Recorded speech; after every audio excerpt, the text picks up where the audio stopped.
Hello everyone. My name is Robert Lau. I'm the founder and the CEO of ArcBlock.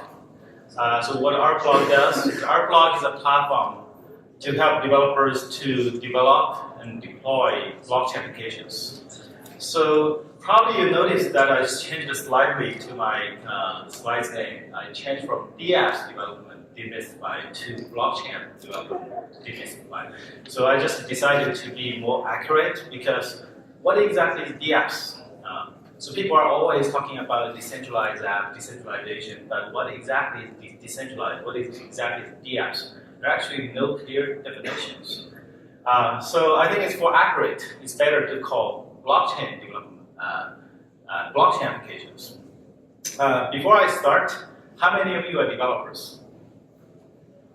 That's awesome. That's almost 1/3 of the crowd. How many of you have the holders of the tokens, like Bitcoin, Ethereum? Awesome. So there's less than 1/3. So this exactly reflected the market today. Because in the past, this is probably the smallest crowd I ever talked in the past few months. Even once in last year in the second, I think very close to the holiday season. In Bellevue, I attended one of the blockchain talks. There's a full room of people because at the time, the crypto market is really hot. So when we started ArcBlock about 1.5 years ago, we positioned ourselves to be one of the application development platform built for Blockchain 3.0. So Blockchain 3.0 is kind of like a buzzword, but I'm going to give you a very clear explain to show that Blockchain 3.0 is actually something that is for real. Right? So if we come from the first white paper from of the Bitcoin, it's already 10 years. In the past 10 years, so the blockchain technology has been evolved for several generations. The first generation of the blockchain, of course, started from Bitcoin. If we look at what exactly it is that in blockchain 1.0, like Bitcoin, what it exactly is actually a distributed ledger. Essentially, it's a distributed ledgers. And the ledger is just to simply record the transactions. And it typically uses UTXO models. And the typical 1.0 blockchain, like Bitcoins and a lot of altcoins, which is mostly the forks of the Bitcoin code. And then, at that time, I think it's around the year 2013, at that time, Bitcoin price hit one of the new low at the time. So a lot of people thinking, okay, probably blockchain doesn't, a lot of people, especially the tech industry, thinking, okay, probably Bitcoin doesn't really work as money. And let's think about it. Can it be something else? So there's a bunch of people thinking about, so let's look at the blockchain's technology, which is the technology behind Bitcoin. Can we do something interesting there? So at that time, there's a new technology called colored coin has been evolved. So basically what the colored coin does is colored coin try to use the Bitcoin to carry some kind of metadata. So those metadata can be used to represent all different kinds of things. It can be represent like property, represent the stock, represent a lot of things. With that, you can build all kinds of different interesting applications. So by taking advantage of the blockchain's immutable features, and it's just opening up a new opportunity to build some kind of new interesting applications. But since Bitcoin is just built for a peer-to-peer money, so it does not. So the colored coin is basically a kind of a hacking, the way of hacking the Bitcoin. You actually embedding some kind of structured data into the Bitcoin, which is not very extensible. And also the Bitcoin's core team, they do not like the idea. They think you put all those kind of structured data into the Bitcoin is actually kind of a pollution to the data. So they try to limit the size of the data you can put into the Bitcoin. So that makes the color coin idea is really hard to move forward to become something real. So at that time, one of the very smart guy, Vitalik, he came out with this brilliant idea of Ethereum. So his idea is definitely inspired by the colored coin, and another technology called Mastercoin at the time. And actually, historically, he at the time, he worked for Mastercoin. And he proposed this idea to Mastercoin, but they refused. So then he decided to build something on his own. So instead of forking everything, he built this kind of new infrastructure. So that brings to the blockchain 2.0. So essentially what the blockchain 2.0 is, it's a distributed ledger that not only log the data, log the transaction, it also can have some code run there. If you're familiar with Bitcoin, actually Bitcoin does have some kind of code, but it's DSL, it's very limited.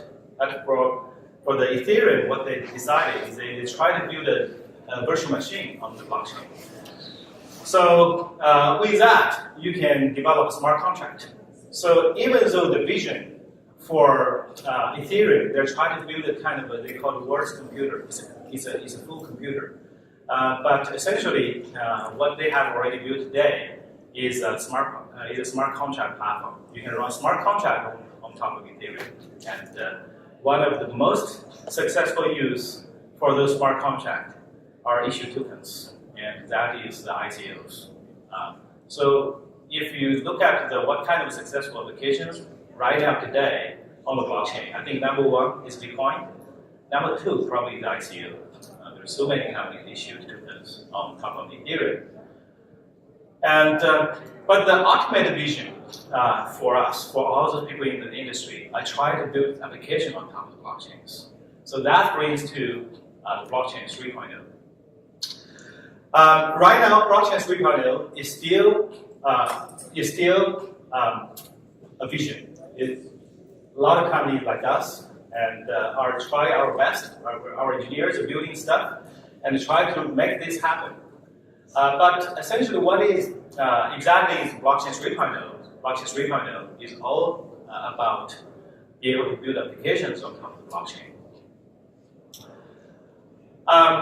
Today, there's since the crypto market was super hot in the past few months, there's tons of projects that are claiming to try to build some next generation blockchain technology. So blockchain 3.0 is definitely a buzzword. A lot of companies are talking on different improvements on the blockchains. But if you, as a developers, if you really want to try to develop a blockchain application today, no matter it's for a blockchain application or a DApps, you will find is actually there's a lot of hurdles you have to face. So believe me, this is actually what I did before. Before we worked on ArcBlock, so I was so, I learned about the blockchain concept in year 2013. I was so excited, and I immediately tried to apply that into the applications. And then I realized there is so many problems. It's not. The concept is great, and there's so many companies talking about the great visions here, but when you really want to build something, there's tons of problems. This is the three major problems you have to face today. First, there's too many blockchains. Each of the blockchains have different standard, different language, different protocols. There's no standard at all. So when you try to build an application, the first problem you're going to ask yourself is, which technology do I use? Should I use Ethereum? Should I use Hyperledger? Should I just fork Bitcoin to create a new altcoin? Or should I use some kind of new technology they just advertise today? The second is a poor performance. So this is probably already a common known problem. So today, Bitcoin can only, by design, Bitcoin can only process 7 transactions per second. And for the Ethereum, it's trying to be better, but actually it's just around 20 to 30. And there was a very famous project for the US. They claimed they're going to build something that is over 1 million transactions per second, but the reality, I think they just reached 1,000 or 2,000 a couple of weeks ago, and it's still a very long way to go. The third is there's actually no open standard at all. So even what is exactly blockchain, there is no standard answer. So blockchain itself is a very blurred concept. So that basically says, if you really want to build something today, it's very tough. It's very hard. You don't even know where to start. Probably the simplest one is still from the Ethereum. Ethereum still has the best document and the best ecosystem. But you're going to face the problem like the slowness, like And also the deployment is a huge problem. If you're building, imagine why there's so less applications available in the market today. If you want to try a blockchain application, there's very little. Why? One of the important reasons is you are able to build a very simple Ethereum application. Try to run this application. It's going to cost you a lot of money because you're going to run a node, and if you run the node on the AWS, I think one of the articles recently calculated that even you just run a very simple blockchain application, it's still going to cost you like $20,000 just by running those nodes. And so before you can make any money, you have to spend a lot, right? Those are the problems. So when we build ArcBlock, we try to fix those problems by those kind of solutions. First of all, we build one of the very important part we call the Open Chain Access Protocol. So this is the open standard open protocol. So this protocol basically, essentially you can think this is the open middle tier layers. So the developers can, all you need to do is talk to these middle tier layers. These layers can have the adapters to adapt to different blockchains. So with this Open Chain Access Protocol, it's basically is unified the way how you talk to different blockchains. And this also brings the benefit is once you talk to this Open Chain Access Protocol, you don't need to in the future if you consider to move to another different chain, if you need to kind of change the layer blockchain technology, you probably don't need to change a lot of code. So this architect is actually essentially it was inspired by the open database connectivity, and so ODBC. So actually, blockchains, the history, there's all the saying say that history does not repeat itself, but it rhymes. If you compare the blockchain history to the database, it's kind of very similar. Right? In the early days, there's tons of different databases. There's no standard, but eventually, SQL language come into step in, and almost all the database you use a SQL query to run the queries, and then eventually ODBC and JDBC step in, and you only need to talk to the SAM, the middle tier layers, and then you write the database code. So this is the SAM. Right? The second part, the important part, we call it blocklet. So blocklet, essentially, you can think this is just a hosting. So this is basically like a Docker. This is like or the AWS Lambda. It's a standard hosting environment. So if you have a blockchain application, you don't need to run your node yourself. You don't need to host everything yourself. Basically, this is basically like a cloud computing for blockchain applications. You just deploy it, and we take care of the node. We take care of the security. We take care of all those for you. And we just, so the developers can just only need to focus on their application logic. The third important part is called cloud node. Cloud node sounds to be not a typical blockchain's mindset, because in the blockchain world, people are always talking about decentralization. So in their mind, cloud computing is probably anti-blockchain. But imagine that if the blockchain is really the infrastructure of the society in the future, your money, your contract, your certification are all run on blockchains. Can you imagine that this is run by a node in a garage, or this is run a node in a valley in China's poor little village just because the electricity there is very cheap? No, I don't believe this is the future. So I believe the future of the blockchain is a combination of the cloud computing and the blockchain. So that's how we build stuff. So we have this kind of a logical blockchain node, which is run on top of the cloud. So that's actually, in overall, this is actually how we, in ArcBlock, try to solve this problem. So I already introduced quite a bit of each of the parts. So this is just a simple diagram to show the Open Chain Access Protocol, which is basically very simple, typical layers. So with these Open Chain Access layers, and the different blockchain vendors can build different chain adapters, and also the community can build the adapters by themselves. Since it's an open standard, anyone can build that. Right? So right now, Open Chain Access protocols we already implement with the Bitcoin protocol, Bitcoin and Ethereum. And we also have a few other partners are coming.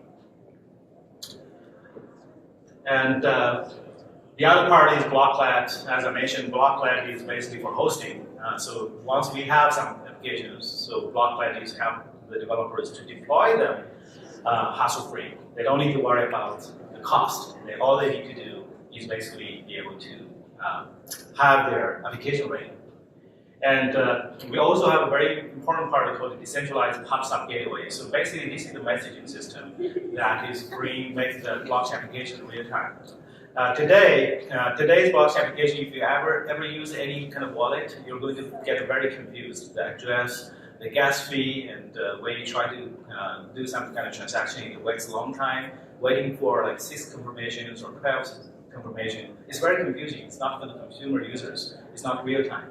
So with this kind of a decentralized PubSub gateway, we try to bring this kind of messaging and real-time features into blockchain applications. So this is probably a little bit over details here. I can just skip this.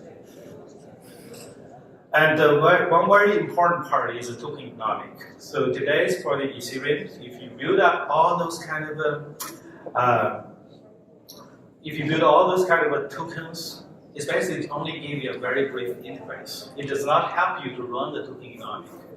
So in the ArcBlock, we think the token is actually everything. Token is very important for blockchain applications.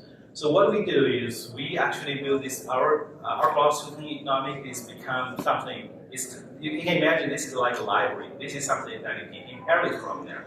So we build the tokens on top of the ArcBlock, so you already have everything there. It's not just an interface.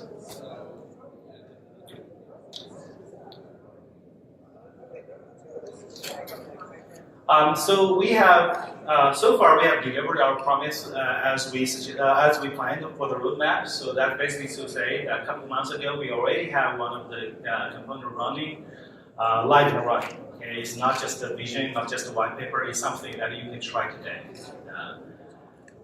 So one of the first part that we're building is the Okapi, Open Chain Access Protocol. And to make the Open Chain Access Protocol easier to use, we created application on top of that called Okapi Playground.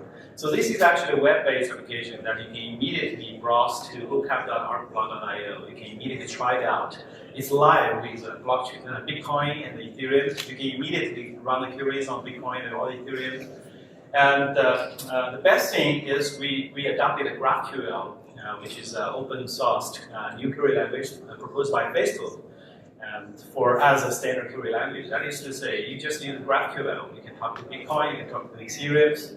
And since we adopted GraphQL, so all the GraphQL ecosystem can be used immediately.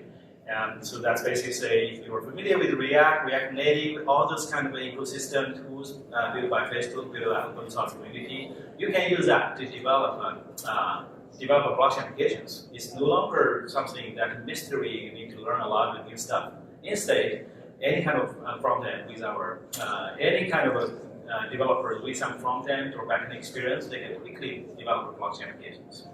We actually run 2 hackathons in the past couple of weeks, and just 1 day, and most of the developers come there with zero experience of the blockchains, but end up after 1 day, they can build something decent and interesting application with the Ethereum or Bitcoin. We also, this is a screenshot of what the Okapi playground looks like. It's very simple. You just you write the query on the left, and you instantly get your answer on the right. So this is help the developer quickly get started. We also have the native SDK for the mobile client. So we have iOS native SDK. Of course, if the users use React Native, they can also use React Native for that. All of this is already live, so it's open source in the GitHub, and so you can try it immediately. And here's some resource. So our website is arcblock.io, and the Okapi playground is the okapi.arcblock.io.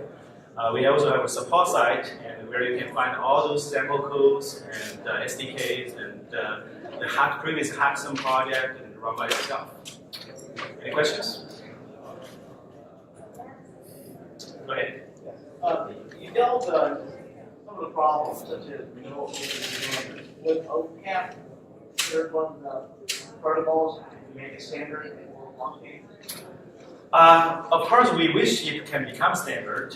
However, as a startup, it's really hard to. It's not like Microsoft. We say hey, you can define a standard. What we do is basically we propose something and we open source it, and we let the community come together with us. If a lot of people eventually use this, and that could become a de facto standard. Right? So that's also one of the reasons that we didn't reinvent a new language. Instead, we decided to let's adopt the GraphQL. We checked through all those kind of technologies. We feel GraphQL is a perfect fit for this in these scenarios. Go ahead. Oh, sorry, could you use the microphone? Do you mind in the middle of the room there?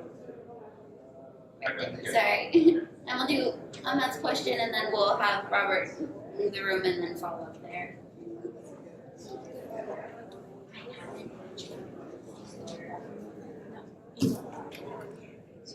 So you mentioned support for Bitcoin and Ethereum. What's the other chains that you have coming in your roadmap? So we already have building support for the Bitcoin and Ethereums, and so there's no brainers. Most of those kind of altcoins, which is forked from Bitcoins, can very easily support it because they're essentially the same protocol. And we also have partners.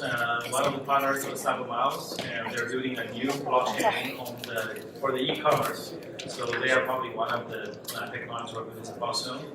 And we also have the plan to support Hyperledgers. We are actually a member of the Hyperledger Foundation, so we plan to have Hyperledger support soon.